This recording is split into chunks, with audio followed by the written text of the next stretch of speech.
Hello everyone. Today I'm going to continue the remaining pages of Boyhood Days, Part 2. Literature Reader, Chapter 1. Author, Booker T. Washington.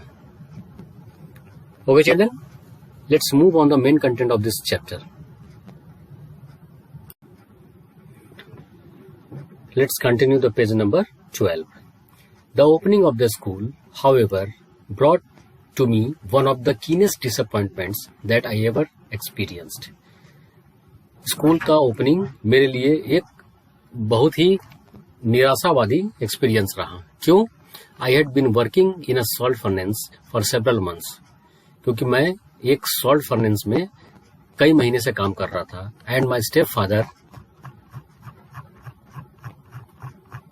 Next page continue, had discovered that I had a financial value। और हालांकि मैं नमक की भट्टी में काम कर रहा था, इस वजह से मुझे कुछ इनकम अर्निंग होती थी, जिसकी वजह से मेरे स्टेप फादर ने मुझे as a financial value discover किया था। So when the school opened he decided that he could not spare me from my work.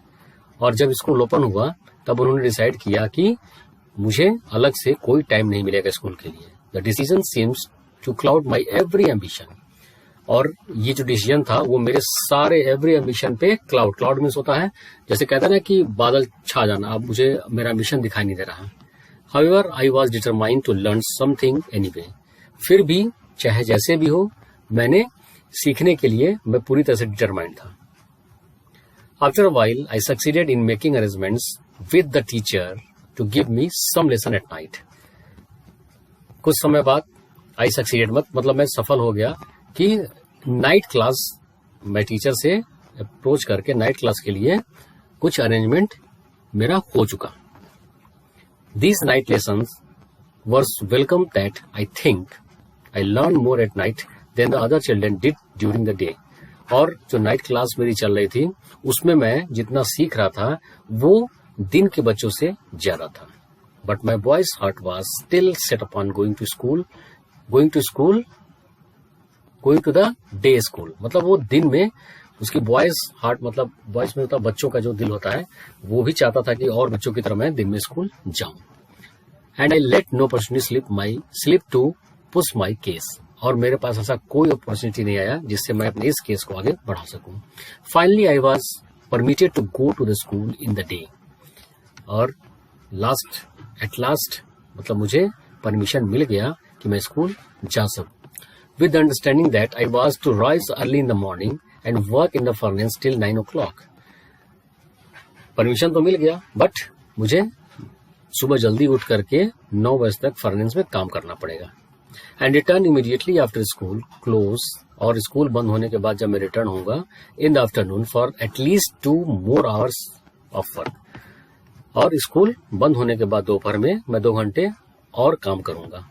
The school house was some distance from the furnace and I had to work till 9 o'clock। School जो था वो थोड़ा work place था उससे थोड़ा दूर था और मुझे 9 बजे तक काम करना होता था। And the school open at 9 और स्कूल का भी टाइम जो था वो 9 o'clock था। I found my self in a difficulty. इससे मुझे खुद को थोड़ी परेशानी हुई क्योंकि वो मैनेज नहीं कर पा रहा था। School would always begin before I reached it. मतलब मैं जब भी स्कूल पहुंचता स्कूल स्टार्ट हो चुका होता है। To get around this difficulty, I yielded to a temptation। मतलब इस प्रॉब्लम को दूर करने के लिए मेरे मन में एक लोभ आया, लालच आया। There was a large clock in the little office in the furnace। एक लार्ज क्लॉक था छोटे से ऑफिस में, उस फर्नेस में। On this clock, all the 100 or more workmen depended to regulate their hours of work। यानी उस घड़ी पे लगभग सैकड़ों वर्कमैन डिपेंडेंट थे जो अपने टाइम को उसके हिसाब से मैनेज करते थे। To reach school I move the clock hands from 8:30 up to the 9 o'clock mark. यानी मुझे स्कूल जल्दी पहुंचना है, इस वजह से मैंने जो क्लॉक की घड़ी थी 8:30 को मैंने 9 बजा दिया। This I did each day. और इस तरह से मैं ये काम डेली करने लगा till the furnace boss discover that something was wrong. तब तक जब तक कि फर्नेस बॉस ये न जान गया कि कुछ गलत हो रहा है। And lock the clock in a case. और फाइनली उन्होंने क्या किया, क्लॉक को एक केस में फिक्स कर दिया, यानी बंद कर दिया। I did not mean to inconvenience anybody. मेरा कोई मतलब नहीं था कि मैं किसी दूसरे को परेशान करूं। I simply meant to reach that school house in time. सिर्फ मेरा एक ही मकसद था कि मैं स्कूल टाइम से पहुंच सकूं। At school for the first time I was confronted with 2 other difficulties. Confronted means होता है सामना होना। जब मैं पहली बार स्कूल गया तो मुझे 2 प्रॉब्लम को फेस करना पड़ा। In the first place, I found that all the other children wore hats or caps in their heads. पहली प्रॉब्लम थी कि क्लास के सारे बच्चों ने हैट और कैप पहन रखा था, and I had neither hat nor cap. मेरे पास कोई कैप नहीं था। When I saw how all the other boys were dressed, और जब मैंने देखा कि सारे बच्चे ड्रेस में थे, I began to feel quite uncomfortable. अब मुझे थोड़ा अनकंफर्टेबल फील हुआ। As usual, I put the case before my mother. और जैसा कि हर बार जब मैं परेशान होता हूं तो अपनी माँ के सामने जाता हूं, and she explain to me that she had no money. और उन्होंने बताया कि मेरे पास कोई पैसे नहीं है। With express continue which to buy a store hat. मतलब हैट खरीदने के लिए उनके पास कोई पैसे नहीं थे, but that she found a way to help me out of the difficulty. यानी इस डिफिकल्टी से मुझे निकालने का उनके पास एक रास्ता और था। She got 2 pieces of homespun. Homespun ये इट्स अ थिक क्लॉथ, एक मोटा कपड़ा, jeans, and sewed them together, और दोनों को उन्होंने सिल दिया। And I was soon the proud possessor of my first cap. यानी उसका जो भी पहला कैप था वो उसकी माँ ने कैसे अरेंज किया, इस पे उसे फील था, प्राउड फील था। I have always felt proud that my mother had strength of character enough. मतलब मेरी माँ के पास ऐसे कई कैरेक्टर्स हैं जो किसी भी समस्या से मुझे निकाल देती हैं, और मुझे उन पर प्राउड है। Not to be led into temptation. Temptation means यहाँ पर प्रलोभन से है, और ऐसा वो किसी प्रलोभन से नहीं करती। She refused to go into debt for that which she did not have the money to pay for. She refused मतलब वो कहते हैं ना कि ऐसा कुछ नहीं करते जिससे वो डेप्थ में चली जाए, ताकि बाद में उनके पास पे करने के लिए पैसे ना हो। My second difficulty was with regard to my name. अब दूसरा जो उसकी प्रॉब्लम था उसका उसके नाम के साथ था। I had always been called Booker. हमेशा उसे बुकर के नाम से जाना जाता था। It had never occurred to me that it was needful to have an additional name. अब उसे आवश्यकता थी कि इस नाम के साथ कुछ अलग से भी एक नाम होना चाहिए। When I heard the school roll called, I noticed that all the children had at least 2 names. और जब भी स्कूल में रोल कार्ड होता है, मतलब नाम as a roll number count के लिए, अटेंडेंस के लिए नाम बोला जाता है, तो मैं नोटिस करता हूँ कि लगभग सारे बच्चों के 2 नाम होते हैं। I was in deep perplexity. Perplexity means होता है सम ट्रबल, परेशानी, हैरानी, because I knew that the teacher would demand to me of me at least 2 name. और टीचर, मुझे ये हैरानी परेशानी होती है कि टीचर मुझसे भी 2 नाम डिमांड करते हैं। By the time the occasion came for the enrolling of my name. समय वो आ गया था जब मेरा नाम इनरोल हो रहा था। An idea occurred to me when the teacher asked me what my full name was. और मेरे दिमाग में एक विचार आया कि अगर टीचर मुझसे पूछते हैं कि आपका पूरा नाम क्या है, I calmly told them Booker Washington. मैंने बताऊंगा Booker Washington. As if I had been called by that name all my life. और इस नाम से मुझे पूरी लाइफ बुलाया जाएगा। Later, in my life, I found that my mother had given me the name of Booker Taliaferro soon after I was born. मतलब मुझे बाद में पता चला कि मेरी माँ ने मेरा नाम बुकर टेलियाफेरो रखा था। And as soon as I found out about I revived it. About it, I revived. Revive means होता है फिर से जीवित करना, यानी इस नाम को मैंने फिर से जीवित कर दिया। And made my full name Booker Taliaferro Washington.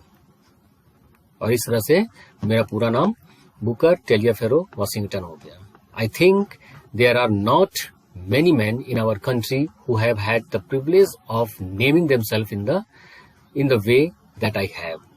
और मतलब आई थिंक, मेरा विचार है कि इस तरह का जो प्रिविलेज है वो किसी को नहीं मिला होगा नाम रखने का। ईयर्स एगो, कई साल पहले, आई रिजॉल्व मीन्स संकल्प लेना, that because I had no ancestry myself. Ancestry means पूर्वज, मतलब मेरे कोई पूर्वज नहीं है। I would leave a record of which my children would be proud, और मैं ऐसा कुछ छोड़ के जाना चाहता हूं जिससे कि मेरे बच्चे मुझ पर प्राउड करें। The word should not pass judgement upon the Negro too quickly or too harshly, मतलब ऐसा मैं कुछ करके जाना चाहता हूं कि वर्ड जो है वो नीग्रो पर जजमेंट लेने के लिए इतने फास्ट और हार्शली कभी ना हो। The Negro boy has obstacles problem, discouragements and temptations to battle with that are little known to those not situated as he is। यानी निग्रो जो है उनको कई तरह की बाधाएं होती हैं, निराशा, डिस्करेजमेंट्स एंड टेम्पटेशन टू बैटल, मतलब अपने आप को साबित करने के लिए उनको लड़ना पड़ता है। When a white boy undertakes a task, it is taken for granted that he will succeed। अगर कोई व्हाइट बॉय किसी काम को लेता है, अंडरटेक्स अ टास्क, तो ये मानते हैं कि वो डेफिनेटली सक्सेस होगा। दिस इज द थिंक, सोच लोगों की ऐसी थी। On the other hand, people are usually surprised if the Negro boys does not fail. और अगर मान लीजिए उसी टास्क को कोई नीग्रो बॉयज करता है और फेल नहीं होता है तो लोगों को सरप्राइज होता है। In a word, the negro youth start out with the presumption against him.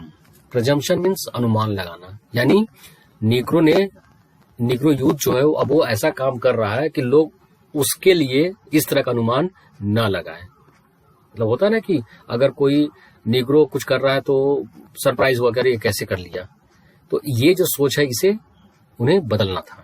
The main essence of this story is education is the first step towards the developments of any culture. यानी education बहुत ही necessary है किसी भी race या community को buildup करने के लिए। Hope you all have to understood this chapter very well. Next class I will solve the exercise of this chapter. Till then, keep study. Goodbye. Stay home, stay safe.